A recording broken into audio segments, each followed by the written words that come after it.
श्री कृष्ण कन्हैया लाल की, श्री निजानंद स्वामी की, श्री प्राणनाथ प्यारे की।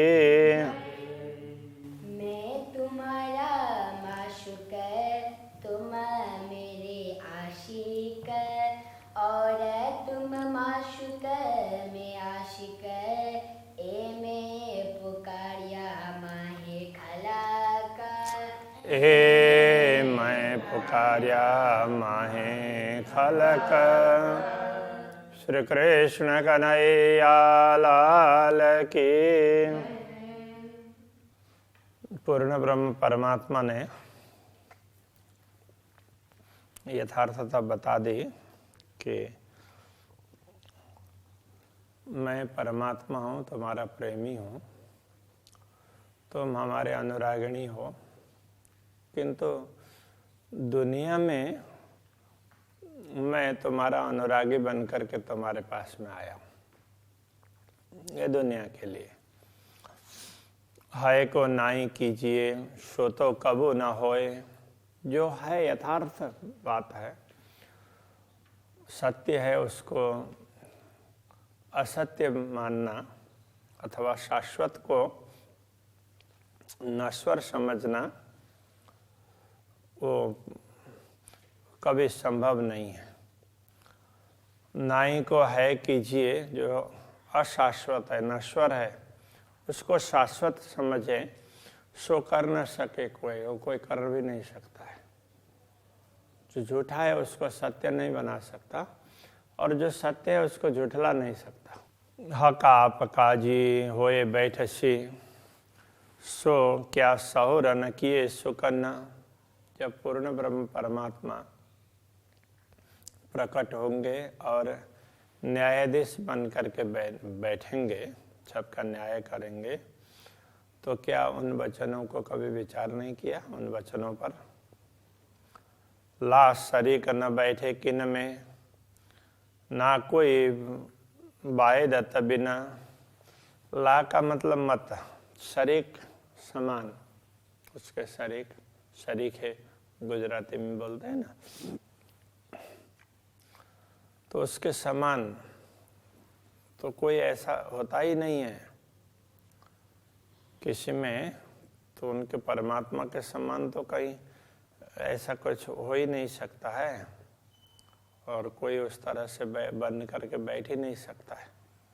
तो परमात्मा ही परमात्मा के रूप में बैठते हैं और अपना कार्य करते हैं। इसलिए ना कोई वाहिदत बिना, अद्वैत भूमिका के अतिरिक्त तो कोई वस्तु नहीं है। सहुर बिना सब रह गया, और सहुर लुदनी माहे। न जानने पर सबके सब लोग रह गए, परम तत्व को प्राप्त किए भी नहीं रह गए। बाकी लिखा तो है, शास्त्रों में लिख दिया है। और सहुर लुदनी माहे, वो समझ है, वो तारतम्य ज्ञान के माध्यम से प्राप्त हो सकती है। सो तो सूरत हकीय पे, और वाहिदत बिना कोई ना है। वो कार्य रसूल मोहम्मद ने जो 3 स्वरूप की बात कही थी, वो अंतिम स्वरूप से होगा। और वाहिदत बिना कोई ना है, तो अभी ब्रह्मात्माओं के अतिरिक्त यहाँ पर वाहिदत कहने से वाहिद अद्वैत भूमिका की आत्माएं, वो भी ब्रह्मात्माओं के, जो रसूल मोहम्मद ने तीसरे स्वरूप की बात कही थी, तो वो ब्रह्मात्माओं के बीच में ही प्रकट होंगे। तो ब्रह्मात्माओं के बिना वो तारतम्य ज्ञान सबको प्राप्त होने वाला भी नहीं है। वो दुनिया को मिल रहा है अभी, ब्रह्मात्माओं के शिरोमणि उनसे प्राप्त हो रहा है। ब्रह्मात्माओं के अतिरिक्त दूसरों को ये सब ख्याल ही नहीं हो सकता है। सौदे तबका इतना नहीं, जाके कीजिए टूक दोए। परमधाम के समक्ष 14 लोक का महत्व कितना, वो इतना छोटा है जिसके 2 टुकड़े भी नहीं कर सकते। 14 लोक देखने में दुनिया की दृष्टि से बहुत बड़े लगते हैं, पूरा ब्रह्मांड कितना बड़ा, परमधाम की दृष्टि से तो ये कुछ भी नहीं है। कहने का ये तात्पर्य है, बिना वाहिद तक कछु ना रख्या, क्यों ना देखिया लिखिया सोए। अद्वैत भूमिका के अतिरिक्त दूसरी कोई वस्तु है ही नहीं। ऐसी बातें ग्रंथों में लिखी है, उस बात को क्यों विचार नहीं कर रहे हो? लिखा तो है, लेकिन उसको क्यों नहीं देख रहे हो? द्वई कुंजी शनाखत तुमको, शनाखत तो शिनाख्त, पहचानना। तो इस बात को समझने के लिए तुम्हें ये ज्ञान दिया है, तारतम ज्ञान रूपी कुंजी दी है। मैं भेजा मासूक रसूल, मैंने अपने मैंने रसूल को मासूक बना करके तुम्हारे पास में भेजा। यह रसूल कहने से जो भी संदेश देने वाले हैं, बेशक करियाँ दे इल्म, तुम्हें ज्ञान दे करके अलग अलग ग्रंथों के माध्यम से समझा दिया। अब वैसे तो अब यहाँ रसूल कहने से संदेश वाहक जितने संदेश लेकर आने वाले, कई स्थानों पर तो रसूल कहने से वो समझना होता है। यहाँ अब श्री देवचंद्र जी महाराज को समझना पड़ेगा। मैंने श्यामा जी को ही तुम्हें संदेश देने वाले बना करके तुम्हारे पास में भेजा, तो उन्होंने तुम्हें ज्ञान दे करके, बेशक करिया दे इल्म, ज्ञान दे करके तुमको संदेह रहित बना दिया। सो भी गैया तुम भूला, तो तुम उस बात को भी भूल करके बैठ गए। तुम बैठे जीमी नाशुति, तुम इस नश्वर जगत में बैठे। आड़ा मलकुत जबरूता, अब इससे परमधाम की ओर दृष्टि डालेंगे तो बीच में मलकुत जबरूत वगैरह ये सब वो बीच में दिखाई देंगे। सात आसमान हवा बीच में मैं बैठा ऊपर लाहुत, और मलकुत से भी नीचे तो मलकुत तक तो क्या है, सात आसमान, सात लोक, और बीच में हवा बीच में, वो सब शून्य मंडल में। ये 14 लोक वाला ब्रह्मांड शून्य मंडल में। और मैं बैठा ऊपर लाहू, तो मैं तो स्वयं परमधाम में बैठा हूँ। सो दूर रहा आसमान लगा, बीच ऐसे सात आसमान, आसमान तक का ये मार्ग है, तो ये तो दूर का मार्ग है। तो ऐसे दूर का तात्पर्य जब तक नहीं समझते हैं तब तक दूरी लगेगा। तो बीच में सात सात आसमान है, तो इसलिए दूरी तो है ही। सो भी राह फिरस्तन की, वो भी फिरस्तों का मार्ग है, देवी देवताओं का, मतलब वो सब वहाँ पहुँच, उनकी पहुँच वहाँ तक है। ऊपर जुल्मतला मकान, तो उससे ऊपर तो जुल्मत, तो ये शून्य मंडल के लिए कहा है, और उससे ऊपर तो ऊपर जुल्मत ला मकान, तो ये ला मकान भी शून्य निराकार।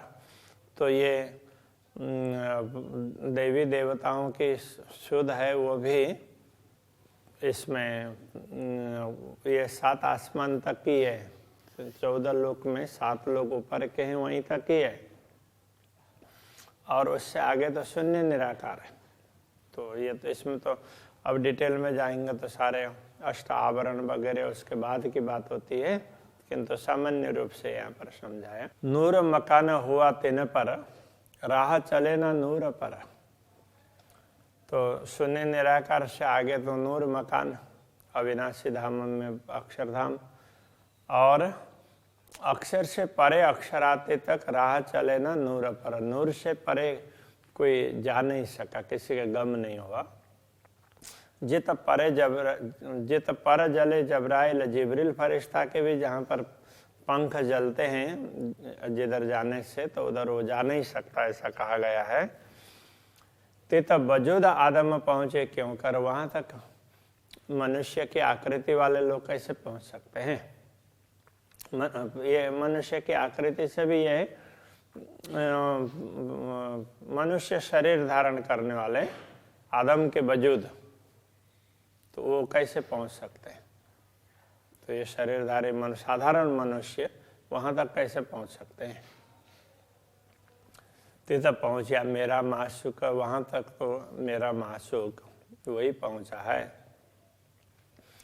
तो यहाँ माशूक कहने से जिनको परब्रह्म परमात्मा के दर्शन हुए हैं, तो उसमें मुसलमान रसूल को समझेंगे, तो हम सदगुरु श्री देवचंद्र जी महाराज को समझते हैं। कई गुज बातें करी हजूर, उन्होंने कई गूढ़ बातें की है। सो फेरिया तुम्हारो वास्ते, वो फिर तुम जैसे आत्माओं के लिए वो लौटे हैं, तुम्हें समझाने के लिए आए। जाहिर करे मजकूर, उन्होंने हमारे साथ वही वार्ता वो भी आकर के बता दी। मैं तुम पे भेजी रू आपन एते पड़े थे बीच दूर, मैंने अपनी आत्मा को तुम्हारे पास में भेजा। अपने आत्मा को कहने का तात्पर्य श्यामा जी को।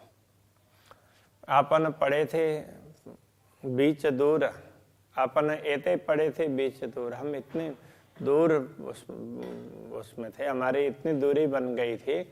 तुम समझ रहे थे कि हम तो दुनिया में हैं और परमधाम तो कितनी दूर है, इस प्रकार से तुम्हारी समझ थी। ऐसे में तुम्हें समझाने के लिए हमने श्री श्यामा जी को भेजा। मैं इल्म भेजा बेशक, मैंने ये संदेह दूर करने वाला ज्ञान भी भेजा। तुम्हें दम में लिए हजूरा, और जैसे ही इससे तुम्हारे अंदर जागृति आई, तो दम में का तात्पर्य क्षण मात्र में, तो तुम्हें तो चरणों में बैठे हुए हूँ ऐसा अनुभव करवा दिया। राह शहर अगर से दिखाई नजीक, और ये मार्ग परमधाम को पाने का वो तो प्राण नली से भी नजीक दिखा दिया। दई हादी हकीकत, सतगुरु ने तुम्हें यही तो ज्ञान दिया है, यही बात समझाई। पुल सरात से फिराए के पहुंचाए अर्श वाहिदत, पुले सिरात कर्म का मार्ग, दुनिया का मार्ग, उससे छुटा करके तुम्हें तो अद्वैत परमधाम की ओर पहुंचा दिया।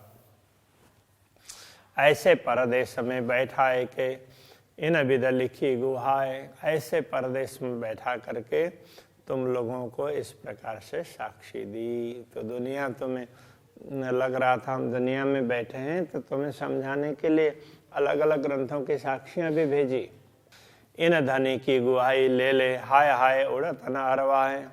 अब ये उसमें प्राणनाथ जी अपनी ओर से कह रहे हैं, तो इन धनी की गुहाई ले ले, ऐसे धनी की साक्षी ले ले करके हाय हाय उड़त न अरवाहा। तो ये आत्मा शरीर को क्यों नहीं छोड़ रही है? इतना होने पर भी देह का त्याग नहीं हो रहा है। मैं साख देवाई दो हादियों पे, सो तुम्हें मिले सब निशान। मैंने दोनों गुरुओं की साक्षी दी। तो हादी कहने से अब प्राइमा फेसी बाहर तो ये दिखाई देता है कि सदगुरु श्री देवचंद्र जी और रसूल की बात कर रहे हैं। तो यहाँ दोनों परंपरा, वैदिक परंपरा और कथे परंपरा की साक्षियाँ मैंने तुम्हें दिलाई, सब समझाया। सो तुम्हें मिले सब निशान, तो उनके संकेत, उनमें जो कुछ कहा गया था परब्रह्म परमात्मा की पहचान के विषय में, सारी बातें तुम्हारे समक्ष आ गई। अब तो बोले सब कागद, यूं ही बोली सब जहान। अब तो यही धर्म ग्रंथ बोलेंगे, क्योंकि तारतम ज्ञान प्रकट होने के बाद में अब इन्हीं ग्रंथों का अर्थ स्पष्ट होने लग जाएगा। जहां देखो वहीं साक्षी मिल जाएगी। तो इसलिए अब सारी दुनिया यूं ही बोली सब जहान, सारी दुनिया यही बात करेंगे पूर्ण ब्रह्म परमात्मा की। अब यह एक उदाहरण दे रहे हैं। अब पांचों तत्व पुकार है, अब तो पांचों तत्व पुकार करके कह रहे हैं। पांचों तत्वों से यही आवाज आ रही है पूर्ण ब्रह्म की। उसके लिए एक उदाहरण दिया उन्होंने। आई रोड़े बीच आवाज, रोड़े के बीच से, रोड़ा मतलब कंकड़ पत्थर पत्थर के बीच से भी आवाज आई थी। कहा जाता है कि कतई ग्रंथों में ऐसी बात लिखी गई है कि जब रसूल मोहम्मद कुछ उपदेश दे रहे थे उस समय पत्थरों से आवाज आई।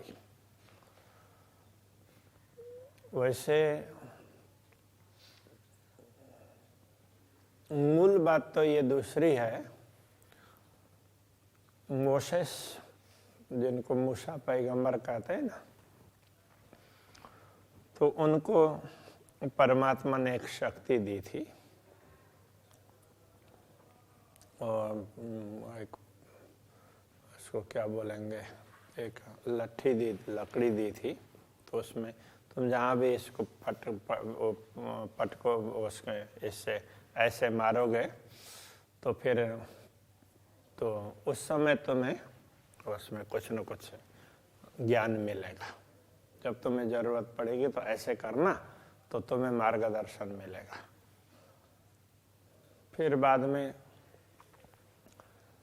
वहाँ से उनको आगे निकलने के लिए बोला तो वो लोग समुद्र पार करके चले गए, बहुत लोगों को लेकर के चले गए और वहाँ जा कर के उन्होंने अपनी व्यवस्था की तो मार्गदर्शन तो मिलता ही रहा।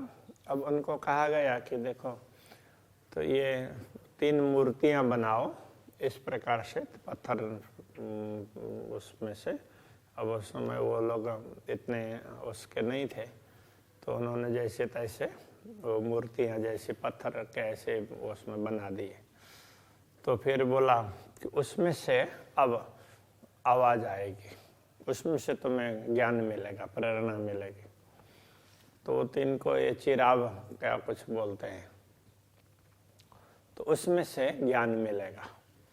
तो उसी प्रकार से फिर रसूल मोहम्मद के साथ में भी दूसरों ने जोड़ दिया कि हाँ उनको भी ऐसे वो पत्थरों से ही आवाज़ आती थी, इस तरह से बोल दिया। तो उस को जैसे ये समझ लो कि जैसे ये इसमें से आवाज़ आती है तो आई है, ऐसा माना गया है, तो मानते आए हो। तो बस सब 5 तत्वों से आवाज़ आ रही है पूर्ण ब्रह्म परमात्मा की। सो सब किए तुम कायम, पूरी दुनिया को तुमने, पूरी दुनिया को अखंड बना दिया और वास्ते तुम्हारे राज।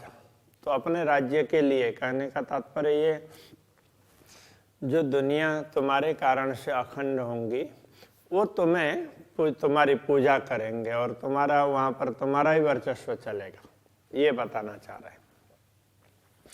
इसका स्वभाव में अति बड़ा बका भौम चैतन्य, तो परमधाम तो चेतन भूमि है, इसलिए वहाँ प्रेम ही सबसे महत्वपूर्ण है। दायम नजर तले नूर के पहचान सबों पूर्ण, अखंड भूमि है वो तो सब चेतनमयी भूमि है, तो वहाँ प्रेम ही महत्वपूर्ण होता है, जो भी अखंड भूमि होती है। तो दायम नजर तले नूर के, ये जो दुनिया है वो भी सदैव अक्षर के नज़र के नीचे ही रहेंगी। पहचान सबों पूर्ण, जिन जीवों को पूर्ण ब्रह्म परमात्मा की पहचान हुई है वो सब अक्षर ब्रह्म की दृष्टि के अंतर्गत ही रहने वाले हैं, ऐसे ही अखंड होंगे।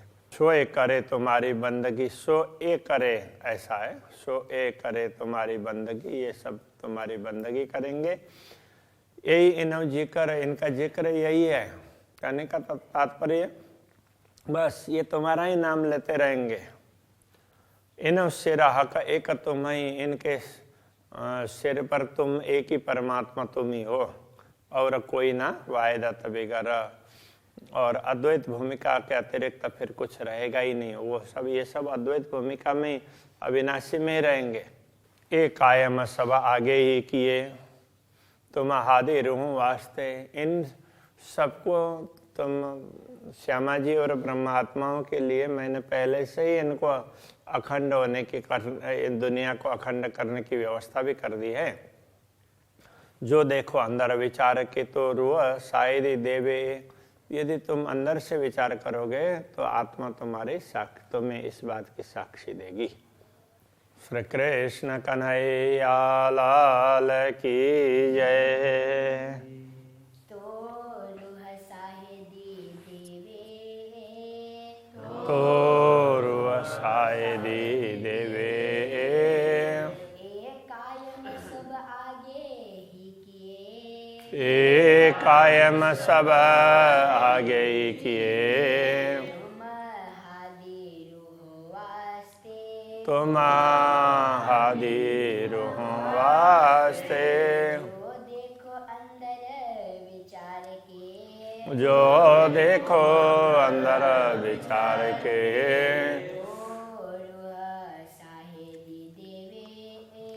तो रूह सायदी देवे